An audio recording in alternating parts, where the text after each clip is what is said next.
ଆରେ କୋଇଲି ରାନୀ ତୁ ଆସିଛୁ। ଆସେ ଆସେ ଆସେ ଆସେ। ଆଜି ଜାଣିଛୁ ନା କେତେ ଝଡ଼ ବର୍ଷା ହବାର ଅଛି। ତୁ ଛୁଆକୁ ଛାଡ଼ିକି ତୁ ଜଣେ ଆସିଛୁ।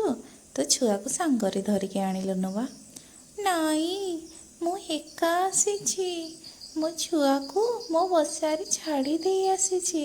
ସିଏ ଏବେ ନୂଆରେ ନୂଆରେ ଉଡ଼ିବା ଶିଖୁଛି ତ ସେଇଥି ଯୋଗୁରୁ ତାକୁ ଛାଡ଼ି ଦେଇକି ଆସିଛି। ଆରେ କେହି ତାକୁ ନେବେନି। ସେଇ ଗଛର ମୂଳରେ ଗୋଟେ ବଡ଼ ସାପଟି ରହୁଛି। ଆଉ ତୁ ତାକୁ ଛାଡ଼ି ଦେଇକି ଆସିଛୁ। ଯା ଅତି ଶୀଘ୍ର ଯା, ତୋ ଛୁଆ ନହେଲେ କିଏ ନେଇଯିବ। ଦେଖ ଦେଖୁ ଦେଖୁ ବର୍ଷା ଆରମ୍ଭ ହେଇଗଲାଣି, ଶୀଘ୍ର ଯା। ମା ମା ମା କୁଆଡ଼େ ଯାଇଥିଲ ମା? ମୁଁ କେତେ ଖୋଜୁଥିଲି ତୁମକୁ। ସେଇ ଗଛ ମୂଳରେ ଗୋଟେ ସାପଟେ ରହିଛି। ନାଇଁ ମା ବ୍ୟସ୍ତ ହଅନା, ମୁଁ ଆସିଯାଇଛି। ଜୋରେ ବର୍ଷା ହେଲା ତ ବାସନ୍ତୀ ମୋତେ ରହିବା ପାଇଁ କହିଲା। ଆଉ ସେଇଥି ଯୋଗୁରୁ ମୁଁ କହିଲି ନା, ମୋ ଛୁଆ ସିଆଡ଼େ କାନ୍ଦୁଥିବ, ମୋ ଝିଅ ମୋତେ ଅପେକ୍ଷା କରିଥିବ। ସେଇଥି ଯୋଗୁରୁ ତୋ ପାଖକୁ ପରା ବର୍ଷାରେ ଭିଜି ଭିଜି ପଳେଇ ଆସିଲି। ହଉ ମା, ଭଲ କଲ ଆସିଲ। ଆଚ୍ଛା ଶୁଣ, ମୁଁ ତତେ ଏବେ ଉଡ଼େଇବା ଶିଖେଇବି। ତୁ ଆଉ ବେଶୀ ସାନ ହେଇକି ନାହୁଁ ଯେ ତୁ ଆଉ ଉଡ଼ି ପାରିବୁନୁ। ଆସ୍ତେ ଆସ୍ତେ ସବୁ ଶିଖିବାକୁ ପଡ଼ିବ।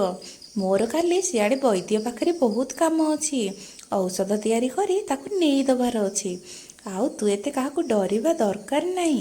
ମୁଁ ତତେ ଆଜିଠୁ ଉଡ଼େଇବା ଶିଖେଇଦେବି। କ'ଣ କହୁଛୁ, ଶିଖିବୁ ତ? ହଁ ମା, ଶିଖିବାକୁ ଅଭ୍ୟାସ କରିବି। ଆଉ ମୁଁ ତ ଏବେ ବଡ଼ ହେଇଗଲିଣି। ଆଉ ଆସ୍ତେ ଆସ୍ତେ ସବୁ ମୋତେ ଶିଖିବାକୁ ପଡ଼ିବ। ତୁମ ସାଙ୍ଗରେ ତ ପୁଣି ବୈଦ୍ୟ ପାଖକୁ କାମ କରି ଯିବାକୁ ପଡ଼ିବ। ଆଚ୍ଛା ହଉ, ଆଜି ବାସନ୍ତୀ ରାନୀ କ'ଣ କହିଲେ କି ମା? କାଲି ରାଜାଙ୍କ ପାଖକୁ ବଡ଼ ବଡ଼ ବୈଦ୍ୟ ଆସୁଛନ୍ତି। ଆଉ ସେଇଠିକି ମୋତେ ଡାକିଛନ୍ତି ଆଉ ଜଣେ ବୈଦ୍ୟକି ଧରିକି ଯିବା ପାଇଁ। ଆଉ ତା ପାଇଁ ମୋତେ କାଲି ବହୁତ ସାରା ଔଷଧ ବନେଇବାକୁ ପଡ଼ିବ। ଆଉ ସେଇଥି ଯୋଗୁରୁ ମୁଁ ବାସନ୍ତୀ ନାନୀ ପାଖକୁ ଯାଇଥିଲି। କିନ୍ତୁ ସିଏ ମୋତେ କହିଲା ତୋ ଛୁଆ ସିଆଡ଼େ କାନ୍ଦୁଥିବ।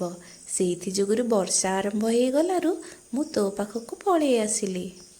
କାଲି ମୁଁ ରାଜାଙ୍କ ଘରକୁ ଯିବି। ଆଉ ହଁ, ତୁ ଏତେ ଉଡ଼ିବା ଶିଖିବା ଜାଣିଲୁ ବୋଲି ଏତେ ଉଡ଼ି ଯିବୁନି କୁଆଡ଼େ।